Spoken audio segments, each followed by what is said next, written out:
할렐루야. 같이 해볼까요? 종말, 마지막, 말세, 하나님과 동행해야 합니다. 왜 끝에 가서 동행이 사실 하나님과 동행해야 합니다. 우리 작가 이철환 씨가 쓴 그 연탄길이라는 책이 있어요. 저도 이렇게 준비하면서 봤는데 아주 따뜻한 글들이 쓰여 있어요. 초등학교 연탄글이라고 하는 작은 주제들이 많이 있는데 따뜻한 글, 가슴 따뜻한 글들. 그래서 자살하려고 했던 사람도 그 글을 보고 다시 또 회복하고, 또 싸우고 미워했던 사람도 그것 때문에 화목하고 화합하고, 아주 그 따뜻한 글을 쓴 그 연탄길이라는 책이 있는데 그 베스트셀러입니다. 초등학교 5학년 책에도 그 글들이 들어가 있다고 그래요. 이 책에 나오는 얘기 가운데 하나를 제가 소개하려고 하는데요. 결혼식장에서 일어난 일입니다. 신랑과 신부가 결혼을 하잖아요. 신랑이 입장해서 신부를 기다립니다. 기다리는데 이어서 신부가 입장을 하는데 아버지 손을 붙잡고 입장을 하는데 한쪽 다리를 뚝뚝 절면서 드레스 입고 절면서 아버지 부축을 이렇게 받아가지고 신랑이 있는 곳까지 이렇게 왔습니다. 그래서 신랑이 아버지에게 넙죽 절하고 장인어른에게 절하고 이제 신부를 이렇게 받습니다. 이렇게 딱 이렇게 받는 그 넘기는 그 과정 속에서 신부가 푹 쓰러졌어요. 균형을 잃고 쓰러졌어요. 그래서 신랑이 빨리 가서 그 신부를 이렇게 부축해가지고 주례자 앞에 나란히 섰습니다. 여기까지가 별건 아닌데 그리고 나서 이렇게 보는데 실제 그 사건을 이렇게 기록한 내용인데, 신부 드레스가 이렇게 넓게 있는데 그 신부의 드레스 밑으로 신랑이 이렇게 해가지고 다 이래가지고 신부 발등에다가 신부 발에다가 자기 발을 이렇게 집어넣어서 키를 맞춘 거예요. 키를 맞춰서 이해가 가시죠? 그래서 같이 이제 결혼 주례를 받은 거예요. 그 광경을 이 작가가 본 거예요.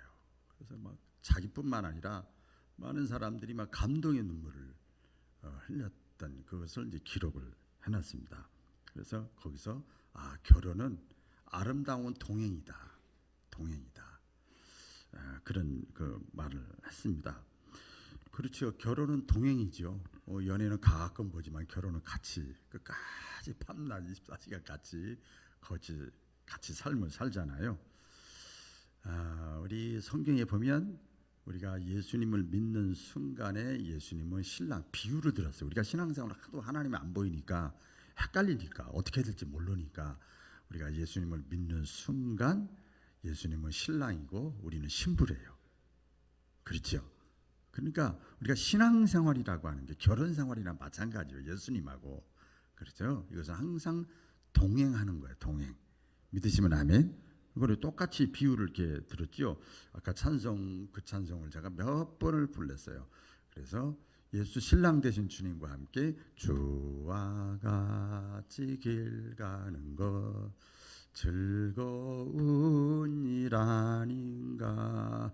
우리 주님 걸어가시 발자취를 밟겠네. 다 같이 한 걸음 주 예수와 함께 날마다 우리 걸어가리. 이게 동행이요. 스텝 바이 원, 한 걸음 한 걸음. 어제도 오늘도 내일도 주일날뿐만 아니라 계속 직장에서도 가정에서도 주님과 같이 동행하는 거. 그게 바로 이제 신앙 생활이죠. 어떤 면에서 보면 저는 이걸 이 내용을 글을 읽고 신앙적으로 목사니까 이렇게 묵상을 해보니까 그 신부가 바로 나야. 부족한 게 많고 절름발이 같은 인생, 형편없는, 어떻게 보면 좀 불쌍하고 긍휼히 여김을 받아야 될 인생, 뭔가 모자래.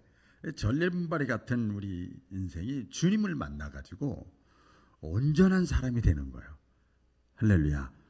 주님을 만나가지고 도움을 받고 사랑을 받아서 주님과 평생토록 함께 살다 보니까 뭐 육신적으로 좋은 일 잘 되는 것도 기쁘고 행복하고 즐겁지만 주님이 내 신랑 되셔서 내 옆에 있으니까 늘 든든하고 늘 행복하고 늘 기쁘고 할렐루야. 뭐 그런 거예요. 그게 신앙생활이에요.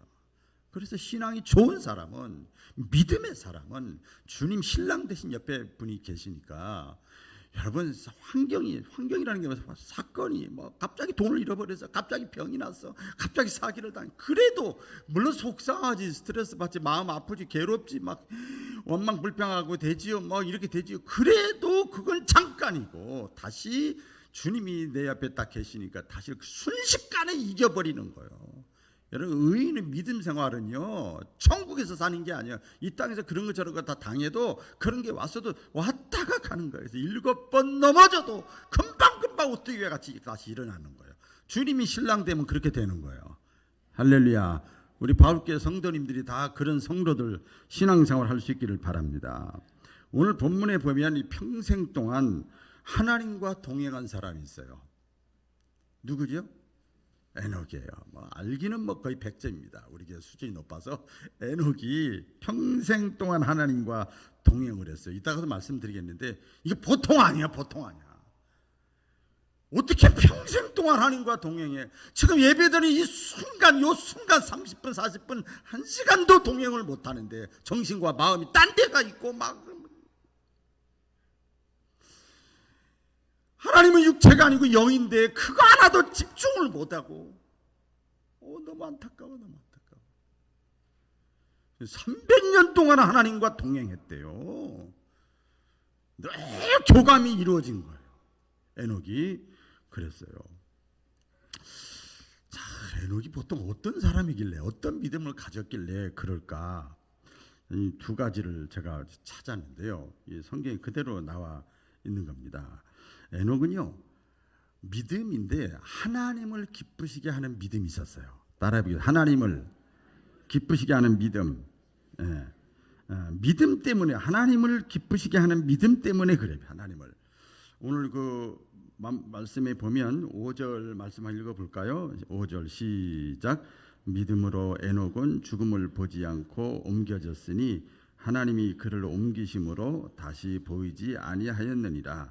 그는 옮겨지기 전에 하나님을 기쁘시게 하는 자라 하는 증거를 받았느니라. 에녹은 평생 살면서 하나님을 기쁘시게 하는 사람이야. 누가 내가 인정해, 내가 인정해. 누가? 하나님이 인정했어. 저 사람은 하나님을 기쁘시게 하는 사람이야. 내가 인정해, 하나님이 인정했어요. 증거. 하나님이 증거자야. 에녹에 대해서 그렇게 말씀을 했습니다. 그래서 참 신앙이라는 게 뭐냐, 우리 올해 표가 하나님을 기쁘시게 하라 이건데요. 그 진짜 신앙은 뭐냐면 내 기쁨, 내 만족보다도 어떻게 하면 내가 가지고 있는 거, 내 건강, 내 위치, 내가 할 수 있는 거, 내 환경, 이것 가지고 어떻게 하면 하나님을 기쁘시게 할까? 이게 신앙생활이에요. 할렐루야. 오늘 하루 2023년 2월 12일 오늘 주일날 찬양하면서, 기도하면서, 직장생활하면서 내가 어떻게 하면 하나님을 기쁘시게 할까? 무엇으로 기쁘시게 할까? 이걸 생각하는 게 신앙생활이에요. 생각하면서 꿈틀꿈틀 대는 거예요. 애쓰는 거예요. 이게 바로 신앙생활이에요. 믿으시면 아멘이지요?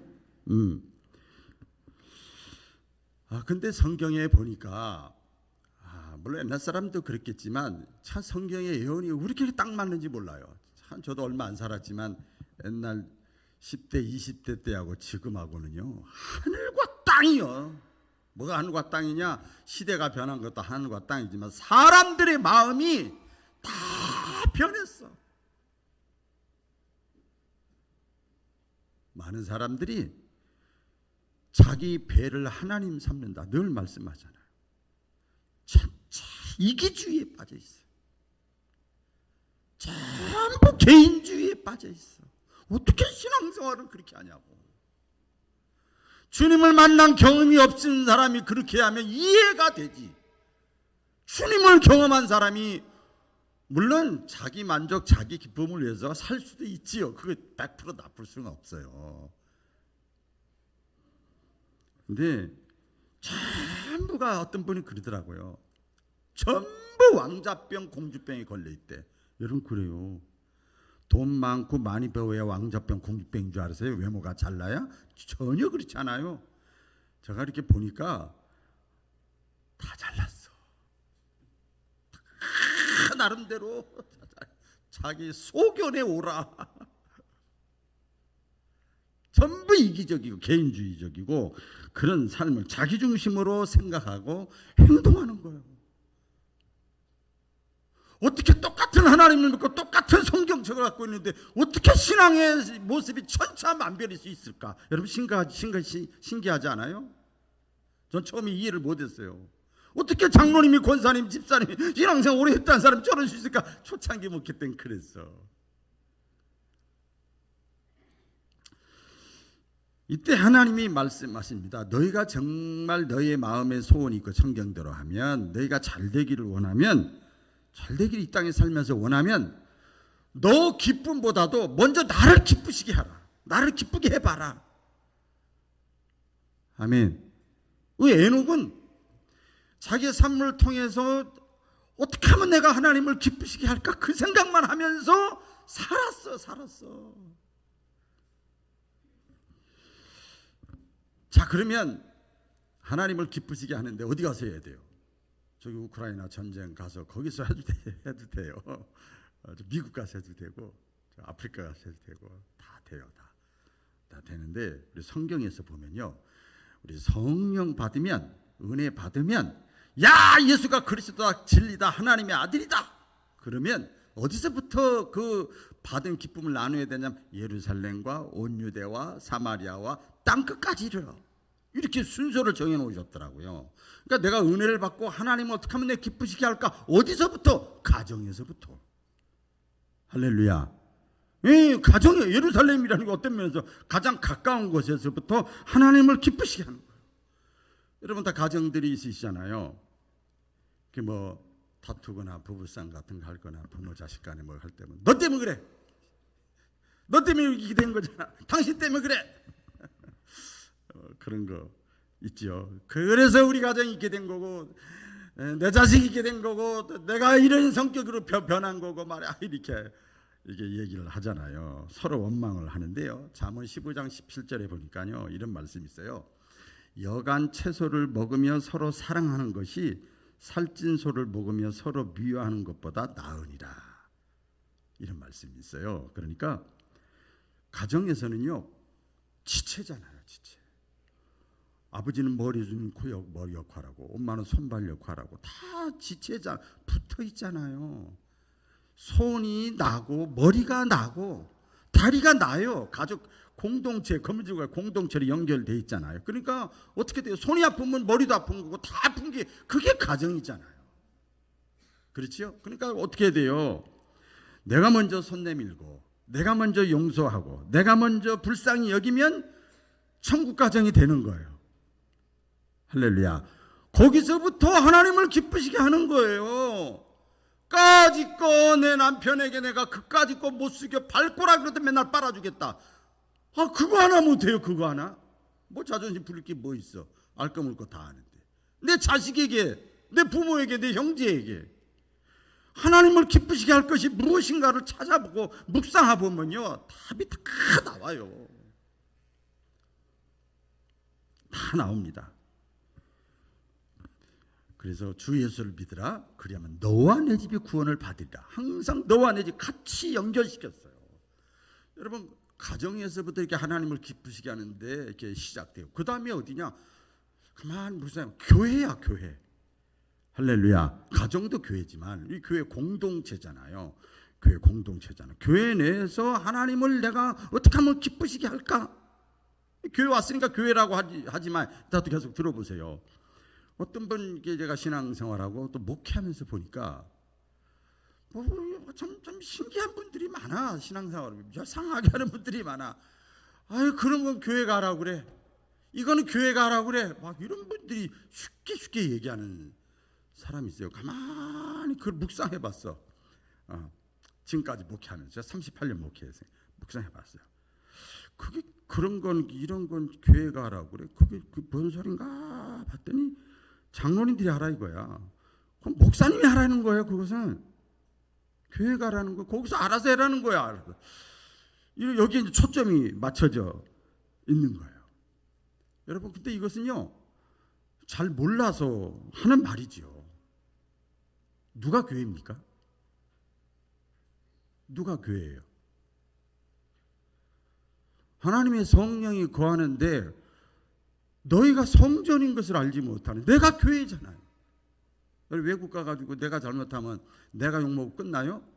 대한민국이 욕먹는 거예요. 내가 대한민국이에요. 그렇잖아요? 똑같아요. 교회는 베델이에요. 베델. 하나님의 집이에요. 하나님의 집. 각자 맡은 역할이 다른 거예요. 저는 말씀을 전하는 역할을 맡아서 지금 하고 있는 거예요. 주의를 하고 있는 거예요. 각자가 맡은 역할, 그것이 몸이든 물질이든 시간을 맡아가지고 주님을 섬기는 거잖아요. 하나님의 성령이 거하는 너희가 성전인 것을 너희가 알지 못하느냐? 반어법으로 사도 바울이 그랬어요. 굉장히 중요한 거죠. 그러니까 이런 거죠. 이게 봐서 가족하고 똑같아요, 여러분. 가족 같은 공동체, 가족 같은 교회 이런 말 하잖아요. 이번 직장도 요새는 그렇게 하더라고요. 회사도 보니까 할 일이 보이면 저 왜 안 했어? 당신이 왜 안 했어? 여보 안 했어? 야 너 왜 안? 이러지 않아요. 가족끼리는 할 일이 보이면 내가 알아서 하는 거야. 내가 빨리 알아서 하는 거야. 앞장서서 하는 거야. 그게 제대로 된 가정이지요. 근데 제가 이렇게 묵상을 해봤어요. 우리 교회에서 여기 보니까 얼마 전에 우리 1층 소예비실에 선풍기가, 제가 기도할 때 추워서 이렇게 선풍기가 있는데 그게 머리라고 그래야 대가리라고 그래야 이렇게 조금 이게 안 돌아요. 회전이 그냥 꼭꼭 숙이고 있어요. 이렇게 하나 있어요. 근데 버리긴 아깝고 고치기는 배보다 배꼽이 더 커요. 그냥 거기다 제가 이게 고정만 시키면 되니까 이렇게 했는데, 아니 어느 분이 그걸 바꿔놨어. 야, 그 사람 복 받을 사람이다. 바꿔놨어. 슬쩍 바꿔놨어. 교회 가야 돼. 이게 아니죠. 또 이게 보니까 화단도 보니까 참, 광고는 몇 번 했잖아요. 이 교회 내만 청소하지 마시고 화단도 하십시오. 그런데 안 해. 근데 보니까 시간 나면, 이번 주중에도 추운데 또 와가지고 시간 나면 와서 화단 정리하는 분이 있어. 그럼 고맙잖아. 감사하잖아. 이거는 관리부장이 해야 돼요. 이거 뭐 누가 해야 돼요. 이게 아니요. 내가 할 수 있는 거 가지고 하는 거. 이게 내 교회 의식이죠. 내 교회 의식. 또 보니까 여기 다 해당되는 분들이 많이 계시지만은 교회 외부 깨끗하잖아요. 밖에부터 여기 화단부터 주차장까지. 우리 청소하는 분 밖에 안 하잖아요. 깨끗하잖아요. 아, 누가 하라고 한 적도 없어. 알아서야 알아서 일찍 와서 막 하는 분이 있어요. 그분이 교회예요. 그분이. 또 어떤 분은 뭐 저기 했지만, 아이고 그 얼마나 냄새나고 더럽고 화장실 그 뭐 다 더럽잖아요. 그러다 쓰레기 그걸 알아서 하겠대. 다 맡은 죄가 있는데도 본인이 다 알아서 하겠대. 그게 교회 진짜 사랑하는 사람이에요. 하나님을 기쁘시게 하는 거예요. 그 사람이 시켜서 하는 것도, 잘하는 것도 순종만 잘해도 감사하지만 그런 거죠. 주일 전도도 보니까 어떤 분이 한 번 하는데 몸 아파서 한 분이 못 하시니까 혼자 나가잖아. 근데 그분이 저가 하라고 한 적 부탁도 안 했는데 같이 또 나가시더라고요. 내가 할 수 있는 이 시간대 그 주일 전도로 같이 나가서 예배 마치자면 식사 끝나면 전도하는 분이 있어요. 하나님을 기쁘시게 하는 거예요. 노방전도도 보니까, 여러분 노방전도 할 때 목사하고 사모들이 들어가면서 해야 됩니까? 우리 교회 이 사이즈에? 말이 안 되는 거예요. 말이 안 되는 거예요. 기관 담당 있으면 기관 담당이 나와야 되는데 안 나와. 그냥 기쁨으로 해 하는 사람들이. 하나님을 기쁘시게 하는 일의 최전방이 가정이고 그 다음에 교회. 교회에서도 또 다 다르잖아요. 내가 맡은 구역에서 강산이 구역장님은 4가정, 3가정, 5가정에서 내가 하나님을 기쁘시게 할 것이 무엇인가를 찾아서 해야 되죠. 뭐 적용하려면 한도 끝도 없지요. 이것이 이제 직장으로 넘어가고 사회로 넘어가고 삶의 현장에서 나가는 거죠. 내가 어떻게 하면 하나님을 기쁘시게 할까?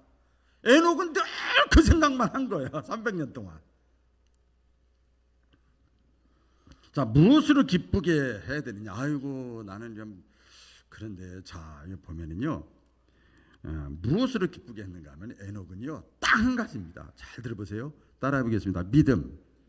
우리가 매일 듣는 말씀이죠. 믿음으로 가정과 어떤 뭐 성전과 내 삶의 현장 직장에서 거기서부터 믿음으로 하나님을 기쁘시게 하는 데 첫 단추를 열은 거야. 부릉부릉 부릉부릉 해가지고 시동이 딱 걸리는 것처럼 여기서부터 걸려야 내가 있는 곳에서부터 가와만사성이지요. 여기서부터 걸려야 가정에서도 걸리고 교회에서도 걸리고 구역에서도 걸리고 직장에서 삶의 현장에서도 그러니까 지역사회도 바라보고 세계도 바라보고 하나님 나라도 바라보지.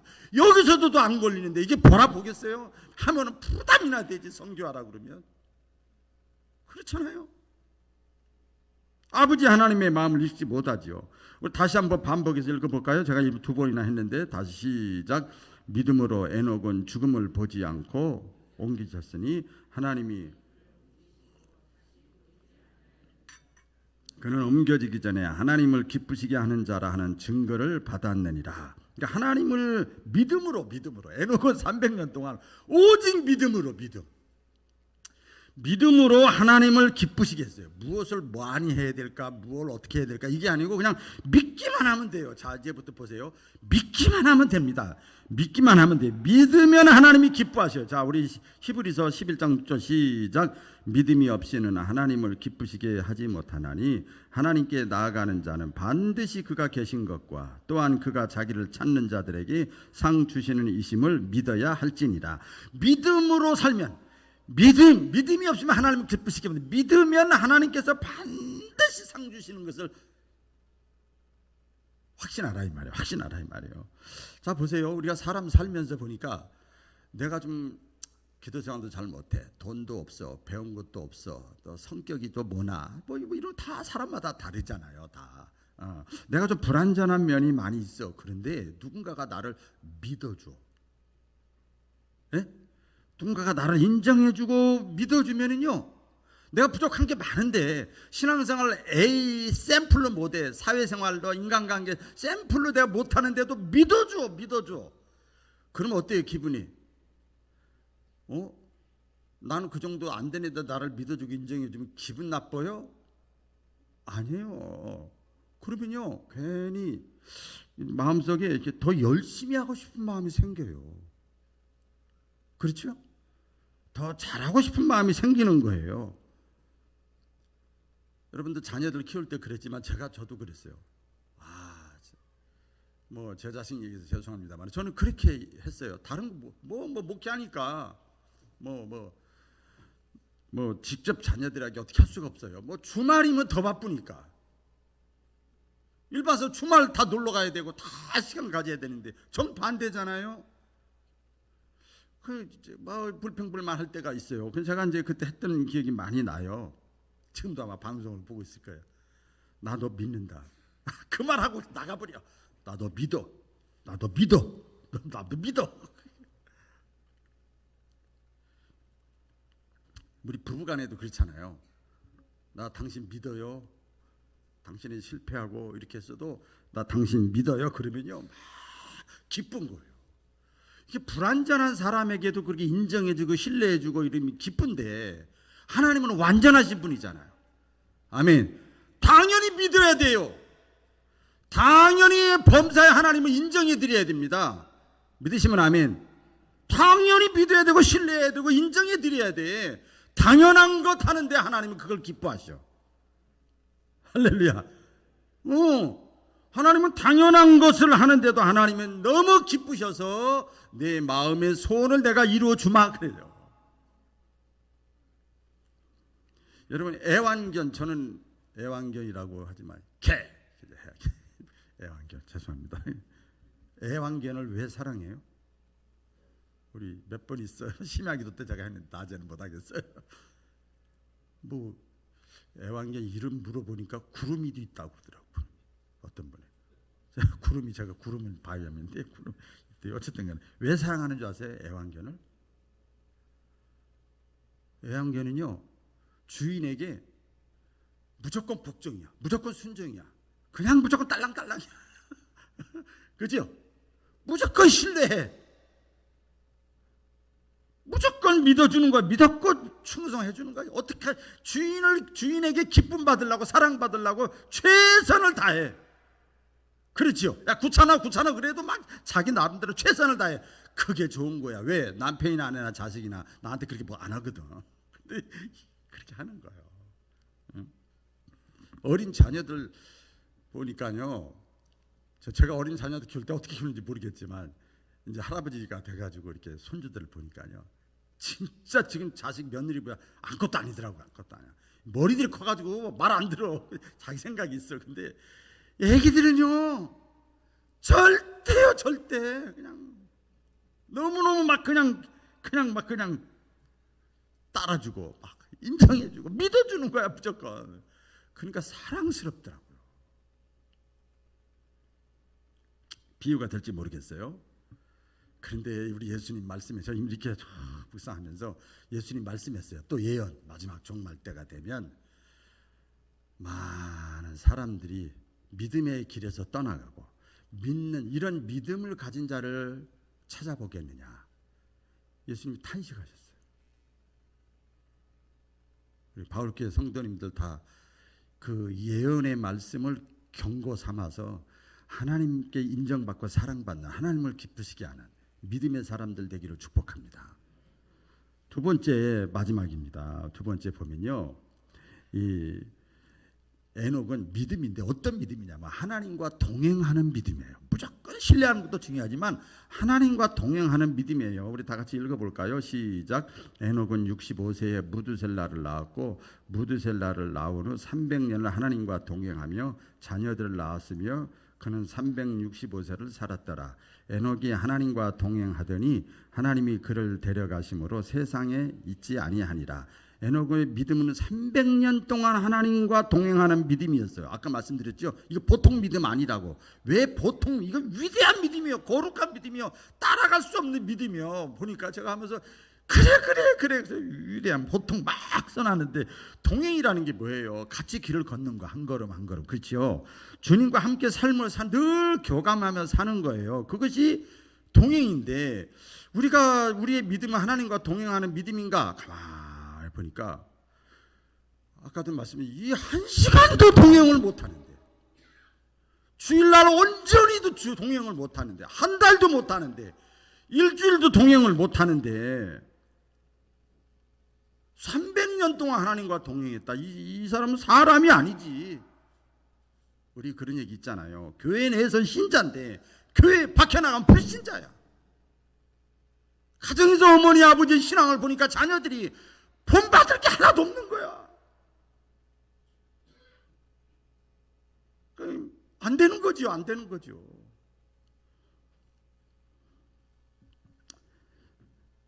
근데 에녹이 이렇게 300년 동안이 보통 믿음 아닌데 하나님과 동행할 수 있었던 그 이유가 뭔가 하면 여기 성경에 나옵니다만은 하나님의 뜻에 순종입니다. 따라해 보세요. 순종. 아모스 3장 3절에 보면요, 많이 있지만 두 사람이 뜻이 같지 않는데 어찌 동행하겠으며. 마음에 안 맞으면 같이 있기 싫잖아요. 그렇죠. 이제 결혼도 두 사람이 뜻이 같을 때 함께하는 것이 가능한 거지요. 사실은 결혼도 남자와 여자가 서로 만나 살다 보면 너무 다른 것이 많잖아요. 어떤 후배 목사님이 자기 교회 그 신자가 어디 갔다 와서 신혼여행 이제 올해 갔다 왔대요. 40일을 신혼여행을 갔다 왔대요. 근데 갔다 와서 그 페이스북에다가 글을 올린 걸 이렇게 캡처해가지고 이 얘기를 하더라고요. 근데 거기다가 느낀 거예요. 둘이 신혼여행을 갔다 와서 연애생활 하다가 신혼여행 갔다 와서 느낀 걸 쓴 거예요. 뭐라 하면 네 가지를 써요. 네 가지 느낀 거 잘 들어보세요. 첫째, 아내하고 나는 달라. 느낀 거예요. 두 번째 느낀 게 뭘까요? 아내하고 나는 또 다름. 또 세 번째 느낀 거, 너무 다름. 마지막 네 번째 느낀 거, 많이 다름. 어떻게 이혼할 거 어떻게 할 거예요? 맞춰 살아야지. 그렇게 했다는 거예요. 많은 가정이 이렇게 결혼 후에 파경이 되고 관계가 멀어지는 것이 뭔가 하면 뜻이 맞질 않아서 그래요. 뜻이 맞질 않아서 그러지요. 저도 여러분 다 이제 느끼셨을 거예요. 제 아내하고 저하고 맞을 것 같아요? 맞을 것 같아요? 맞을 것 같아요? 예? 말씀 잘 하셔야 돼. 안 맞아요. 음식부터 안 맞고, 생활 습관부터 안 맞고, 성격도 안 맞고, 안 맞는 게 왜 이렇게 많은지, 다른 게 너무 많아. 너무 많아요. 그런데 이게 한 거의 40여 년 살다 보니까 둥글둥글하게 맞춰서서 지금은 행복하게 살고 있답니다. 그래요.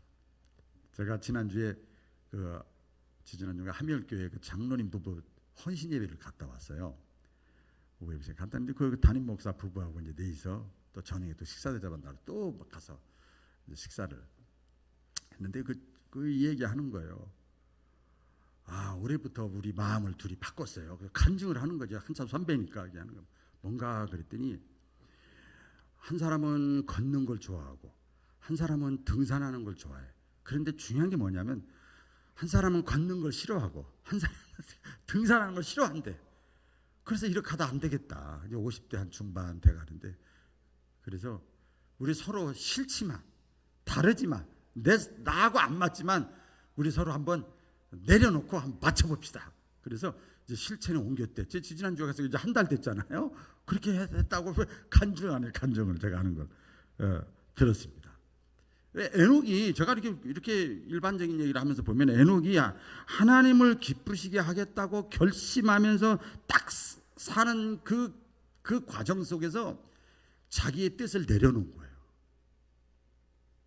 네? 자기 뜻을, 자기 생각, 자기 욕심을 딱 내려놓으니까 그래, 네가 좋아하는 거 할게.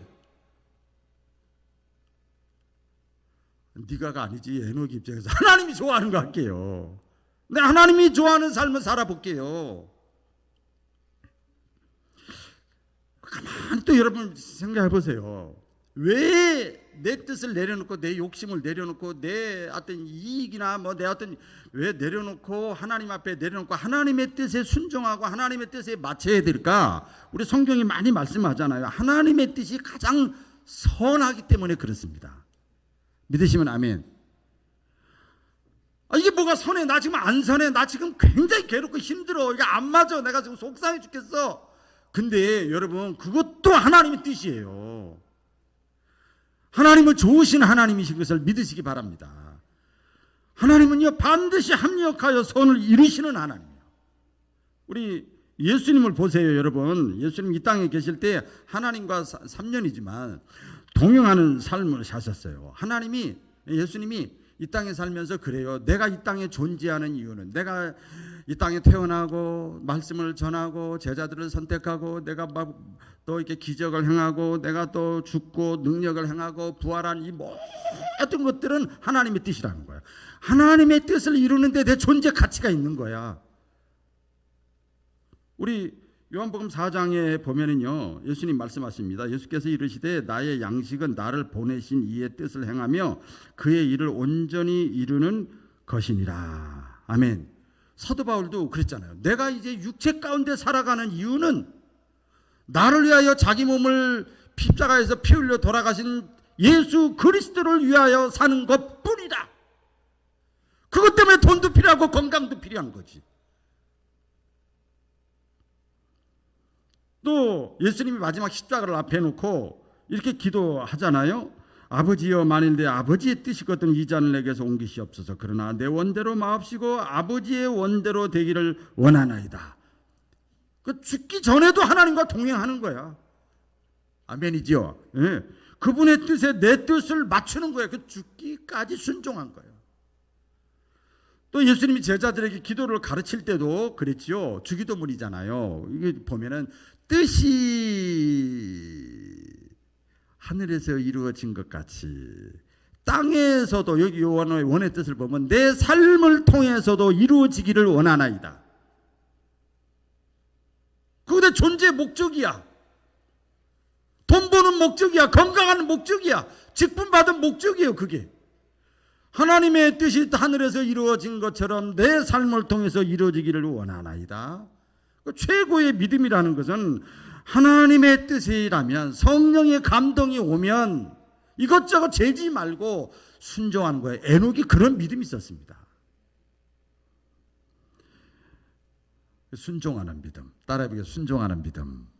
마지막에 에녹이 어떻게 300년 동안 동행할 수 있었는가? 이제 말씀의 종말입니다. 예, 마지막입니다. 심판입니다. 따라해보게. 심판. 심판을 준비하면서 살았어요. 죽음을 준비하면서, 종말을 준비하면서 이 에녹은 살았어요. 무슨 말인가 하면 언제 죽을지 자기가 몰라. 여러분 언제 죽을지 다 아세요? 모르죠. 저도 몰라요. 언제 죽을지 몰라. 그런데 오늘 하루 최선을 다하는 거야. 그러니까 외식을 버리고 진실되게 하고 거짓 없이 하고 최선을 다하는 거야. 최선을 다해도 하나님이 볼 땐 너무너무 부족하고 모자래요.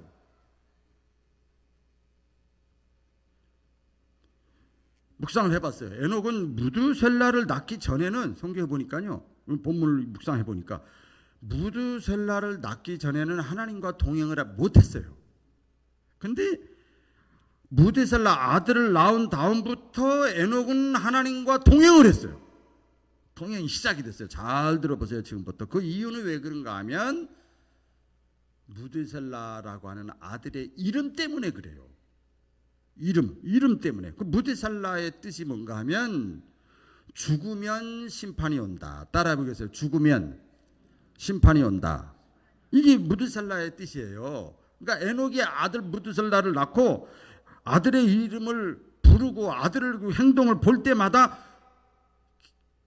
기차에 쳐 죽을라나. 그땐 기차가 없잖아요. 자동차에 쳐 죽을라나. 심장마비로 죽을라나. 언제 죽을지 모르잖아요. 아까 우리 그 강사님한테 언제 죽을지 몰라서 내가 참 이게 내가 믿음이 약해서 그런지 이거 아직 발표를 못하겠다고 이한 것처럼 언제 죽을지 모르는 거예요. 볼 때마다, 이름을 부를 때마다 하나님의 심판을 생각하고 의식하는 거예요. 의식하는 거예요.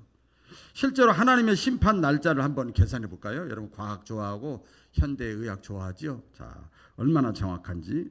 자, 무두셀라가요. 잘 집중해 보세요. 무두셀라가 몇 살까지 살았죠? 예? 969세. 요거 기억하세요. 무두셀라가 969세까지 살고 죽었어요.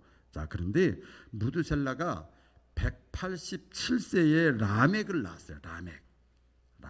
자, 이제 187을 기억하세요. 그 다음에 이 라멕은 또 태어나가지고 라멕이 자기 나이 182세에 노아를 낳았어요. 노아를 낳았어요. 그러니까 이때 무두셀라 나이가 몇 살이냐면 두 가지 합치면 되지요. 182하고 187을 합치면 369세예요. 369세. 그리고 노아가 600세 되던 해에 홍수가 일어났어요. 심판이 일어난 거예요. 심판이. 우리 한번 볼까요? 시작. 노아가 600세 되던 해 둘째 달 고 그 달 11의 날이라. 그날에 기품의 샘들이 터지며 하늘의 창문들이 열려. 그러니까 그때가 무두셀라 나이는 969세예요. 노아 나이 600에다가 라멕 낳고 노아 낳았으니까 합쳐서 969세. 그러니까 무두셀라가 그때 죽었어요. 근데 무두셀라가 죽고 노아 나이가 600세 되던 해 홍수 사건이 일어난 거예요. 성경은요 엄청나게 정확합니다. 그가 죽으면 심판이 온다고 하는 무드셀라 나이 그 예언이 그대로 성취가 됐습니다. 저와 여러분도 죽으면 예외 없이 하나님의 심판이 있습니다. 내가 죽는 날이군 하나님의 심판의 날이야. 근데 내가 언제 죽을지를 몰라요. 무슨 일을 만날지 몰라요. 어떤 사건이 일어날지 몰라요. 우리가 신앙생활에 실패를 왜 하느냐? 왜 경건생활에 왜 실패하느냐? 하나님의 뜻대로 사는 것을 내가 왜 제대로 따라가지 못하느냐? 하나님의 심판과 종말과 나의 종말을 생각하지 않아서 그래요. 천년 만년 살 것 같아. 아까도 어떤 분에게 얘기를 했는데요. 재미난 얘기 하나 해드릴게요. 마치겠습니다. 오늘 아침에 거실에서 여보 저 불 좀 켜줘요 그러더라고요. 근데 제가 그때 바지를 입으려고 했는데 불을 켜달라는 거예요. 그래서 불을 켜줘야 되고 바지는 입어야 되고 그래서 제가 바지를 불 켜줘야 되고 바지는 두 가지가 안 되는 거야. 그래서 바지를 입다가 잘못해가지고 꽈다닥 넘어졌어요. 제가 저렇게 즐거워하는 사람이 많네. 저 옛날에 안 그랬거든요. 두세 가지를 동시에 다 해도 끄떡없었거든요. 언제 무슨 일을 만날는지 아무도 모릅니다. 지금 아무리 생각해도 종말의 때예요. 우리 다 같이 한번 읽고 마치겠습니다. 어리석은 부자의 비유입니다. 예수님이 경고하는 말씀입니다. 다 같이 시작. 또 비유로 그들에게 말하여 이르시되 한 부자가 그 밭에 소출이 풍성하매 심중에 생각하여 이르되 내가 곡식 쌓아 둘 곳이 없으니 어찌할까 하고 또 이르되 내가 이렇게 하리라 내 곡간을 헐고 더 크게 짓고 내 모든 곡식과 물건을 거기 쌓아 두리라. 또 내가 내 영혼에게 이르되 영혼아 열에 쓸 물건을 많이 쌓아 두었으니 평안히 쉬고 먹고 마시고 즐거워하자 하리라 하되 하나님은 이르시되 어리석은 자여 오늘 밤에 내 영혼을 도로 찾으리니 그러면 내 준비한 것이 누구의 것이 되겠느냐 하셨으니 자기를 위하여 재물을 쌓아두고 하나님께 대하여 부여하지 못한 자가 이와 같으리라. 아멘. 기도하겠습니다. 하나님 아버지, 우리가 많은 인생의 계획을 이 어리석은 부자와 같이 지금까지 세우고 살고 있지 않습니까? 그러나 잠언서에 하나님 말씀합니다. 마음의 경영은 사람에게 있어도 모든 것의 결과와 응답은 종말은 하나님의 손에 달려있다. 이것을 깨닫는 것이 지혜라고 말씀하셨습니다. 내 인생의 마지막 심판의 날을 생각하고 남은 시간을 생각하며 세상에 마음 뺏기지 않고 더 이상 후회할 삶을 살아가지 않고 어떤 경우에도 믿음의 줄을 놓지 않고 하나님과 동행하는 삶을 통하여 하나님을 기쁘시게 하다가 축복의 주인공으로 살아가는 쓰임받는 우리 바울 가족들 다 되게 하여 주옵소서. 예수님의 이름으로 기도드립니다. 아멘.